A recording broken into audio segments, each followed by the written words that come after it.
8 to 3 federal agents breached 12 locations simultaneously. What they found wasn't food, it was fentanyl, cartel communications, and $8 billion. At 4:47 a.m. on a frozen February morning in 2024, the air above South Minneapolis hung thick with an eerie stillness. No birds stirred, no engines rumbled. In the pre-dawn darkness, 17 unmarked black SUVs rolled silently through residential streets, their headlights extinguished, their occupants breathing in synchronized tension. Federal agents from the FBI, ICE, and DA, 83 in total, moved with surgical precision toward a series of addresses that, to the casual observer, appeared utterly ordinary. Modest family homes, a community center, 2 halal grocery stores, a nonprofit organization office with cheerful signage promising refugee assistance. But behind those facades, federal investigators had spent 19 months unraveling what would become one of the largest fraud and organized crime operations ever uncovered on American soil. The Department of Justice announced Operation Shattered Trust at 9 a.m. that same morning. Assistant Attorney General Lisa Monaco stood before a wall of seized evidence photographs and spoke with controlled fury. What we discovered in Minneapolis represents not just criminal enterprise, but a systematic exploitation of federal programs designed to help America's most vulnerable populations. This investigation has exposed a $19 billion fraud scheme involving cartel connections, political corruption at the state level, and a network that spans 4 continents. Behind her, display boards showed wire transfer records, encrypted communications, and surveillance photographs that would shake Minnesota politics to its foundation. The scale was breathtaking, the audacity unprecedented, and at the center of it all sat individuals who had positioned themselves as community leaders, advocates for justice, and champions of the vulnerable. Federal agents expected to find evidence of wire fraud when they breached the offices of Community Nutrition Services at 4:52 a.m. They had warrants. They had financial records showing irregularities in meal reimbursement claims submitted to the Minnesota Department of Education. What they found instead transformed a fraud investigation into something far darker. In a basement server room hidden behind a false wall, investigators discovered encrypted hard drives containing communications with Mexican cartel operatives, detailed manifests for human smuggling routes through the Canadian border, and financial ledgers documenting the laundering of drug proceeds through fake meal programs. The numbers were staggering. Between 2020 and 2023, this single organization had claimed reimbursements for 240 million meals allegedly served to underprivileged children. Federal auditors later determined that fewer than 8 million actual meals had been provided. The remaining funds, over $18 billion, had been siphoned through a labyrinthine network of shell companies, offshore accounts, and cash payments that stretched from Minneapolis to Mogadishu, from Mexico City to Dubai. But that was only the beginning. As forensic accountants began unraveling the financial records, a pattern emerged that sent shockwaves through federal law enforcement. The fraud wasn't merely opportunistic theft of pandemic relief funds. It was infrastructure. The meal programs, the nonprofit organizations, the community centers, all of it served as a sophisticated money laundering operation for international criminal networks. Agents discovered that food delivery trucks listed on reimbursement claims were actually transporting fentanyl from Mexican cartel distribution points in Texas to Minneapolis neighborhoods. Warehouse facilities supposedly storing meal supplies instead contained 53 kilograms of pure fentanyl with a street value of $78 million. Bank records revealed wire transfers totaling $4.2 billion to accounts in Somalia, Kenya, and Turkey, funds that intelligence agencies linked to extremist organizations and weapons trafficking networks. The human cost emerged in fragments, each piece more devastating than the last. Immigration and Customs Enforcement agents uncovered evidence of a human smuggling operation that had trafficked over 2,000 individuals across the Canadian border since 2019. These weren't willing migrants seeking opportunity. They were indentured servants, trapped in debt bondage, forced to work in warehouses and distribution centers that propped up the fraudulent meal programs. Interviews with rescued victims revealed a system of deliberate exploitation. Individuals fleeing violence in East Africa were promised safe passage to America, only to arrive with debts of $40,000 to $60,000. Those who couldn't pay were forced into labor. Those who resisted faced threats against family members still overseas. Federal prosecutors documented at least 17 cases where victims were physically confined, their documents confiscated, their movements monitored by enforcers connected to international crime syndicates. And then investigators uncovered the political dimension that would dominate headlines for months. Financial records revealed systematic payments to political campaigns, including substantial contributions to a sitting Minnesota state senator who had built a public reputation as an advocate for immigrant communities and social justice. This senator, born in Somalia and elected in 2016, had sponsored legislation that loosened oversight requirements for nonprofit organizations receiving federal meal program funds. Campaign finance records show donations totaling $1.8 million from individuals and entities directly connected to the fraud network. Phone records obtained through federal wiretaps revealed conversations where legislative strategy was discussed alongside criminal operations. In one intercepted call, the senator discussed upcoming oversight hearings with an individual who would later be charged with orchestrating over $3 billion in fraudulent claims. The conversation wasn't about compliance or reform. It was about protection, about using political influence to shield criminal enterprise from scrutiny. If this level of corruption operating in plain sight shocks you, hit the like button right now. This story represents a systemic failure that demands attention. Type exposed in the comments if you believe every detail of this investigation must be brought to light. What started as a routine audit by the Minnesota Department of Education in late 2022 became a multi-agency federal investigation involving over 300 agents across 12 states.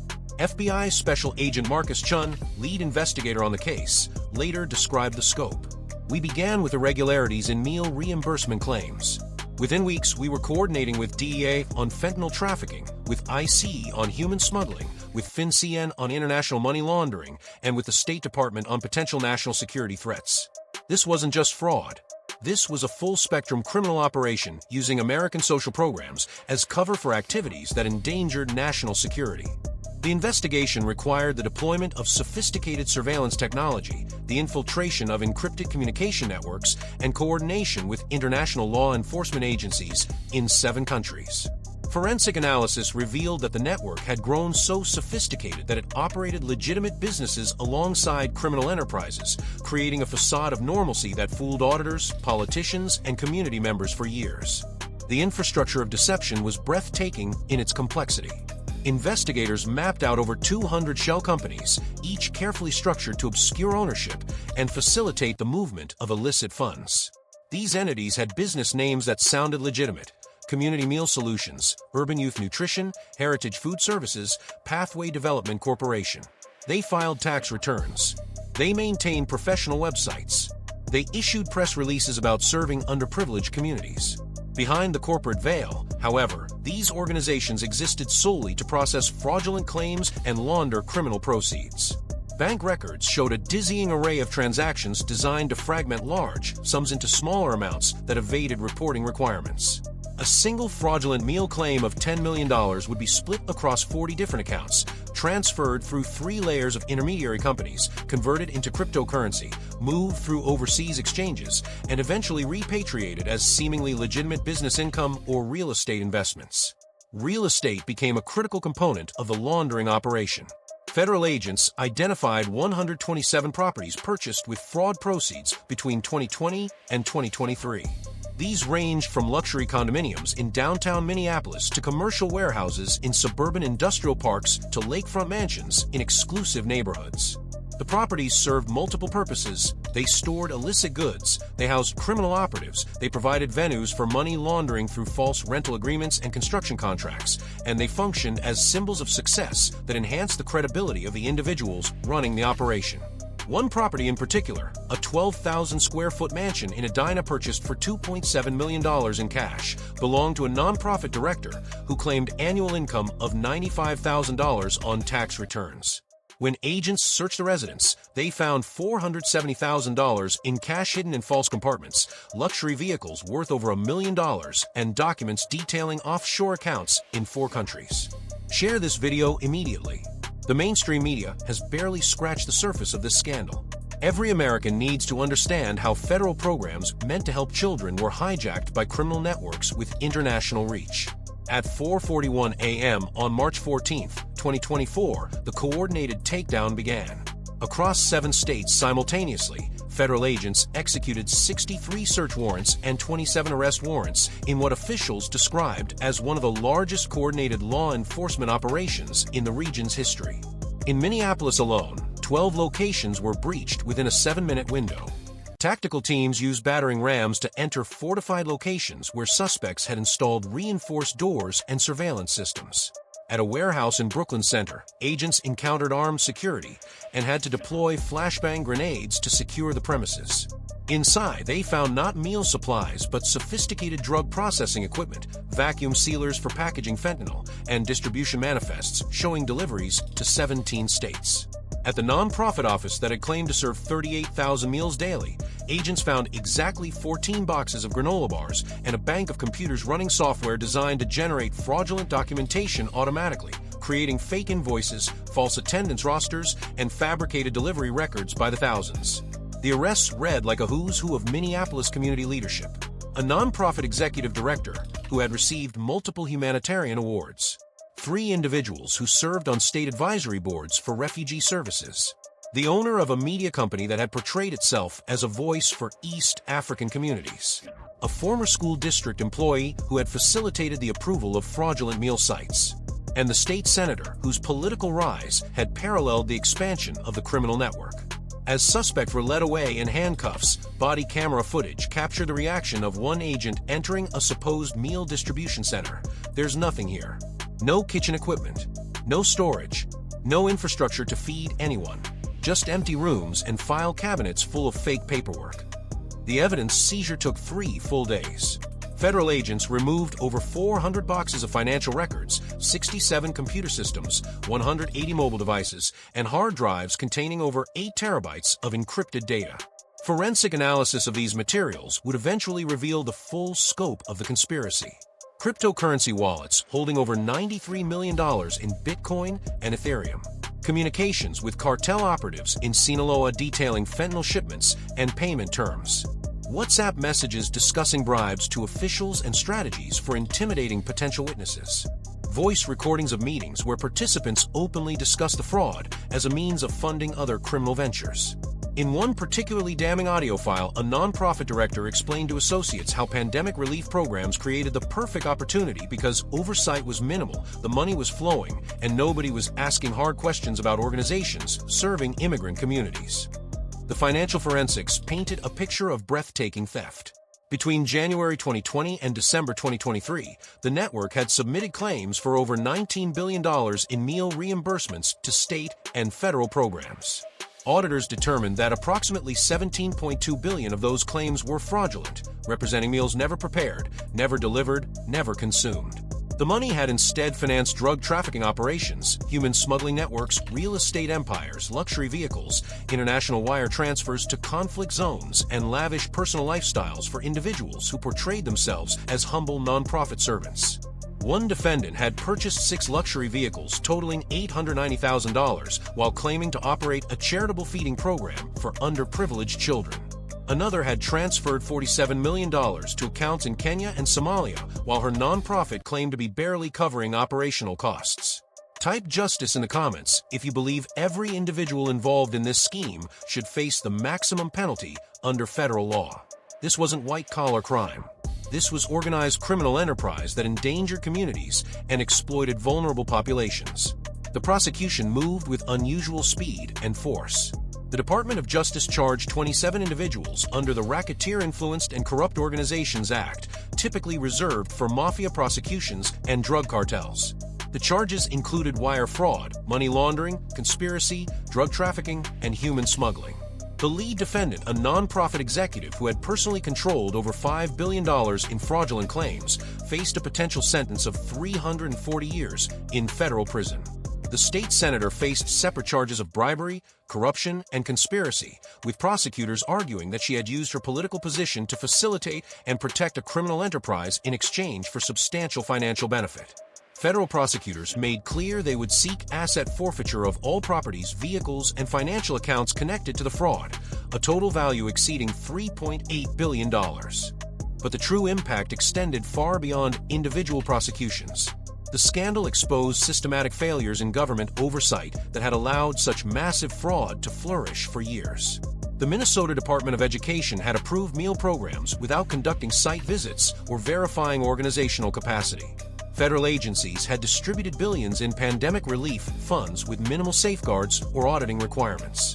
Financial institutions had processed suspicious transactions worth billions of dollars without filing adequate reports. And political leaders had championed organizations that were, in reality, criminal fronts. Congressional hearings revealed that warning signs had been ignored repeatedly. Whistleblowers had tried to alert authorities as early as 2021, only to be dismissed or intimidated. Auditors had flagged impossible meal counts, organizations claiming to serve more meals daily than the entire child population of their service areas, yet programs continued operating and claims continued being paid. The human cost rippled through communities in ways that statistics cannot capture. Legitimate nonprofit organizations serving immigrant populations faced increased scrutiny and funding challenges because of the scandal. Children who actually relied on meal programs found services disrupted as agencies scrambled to implement new oversight procedures. Victims of the human smuggling operation faced uncertain immigration status and trauma that would take years to address.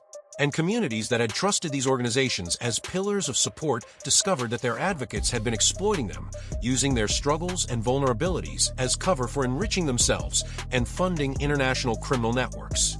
This investigation reveals a fundamental truth about modern criminal enterprise.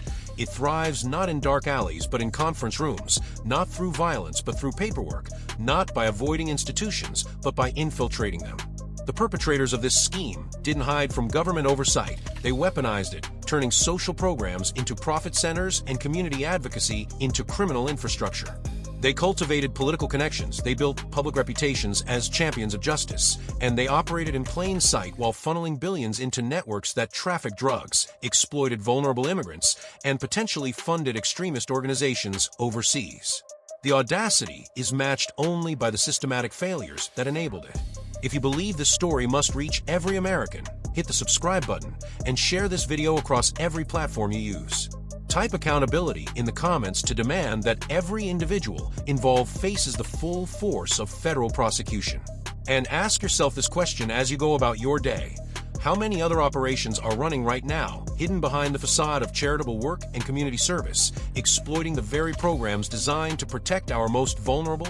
The answer should terrify you because this investigation proved that the infrastructure of deception can grow to $19 billion before anyone notices. And by then, the damage to communities, to national security, and to public trust may already be irreversible. The question isn't whether such operations exist. The question is whether we have the will to uncover them before they metastasize into threats we can no longer contain.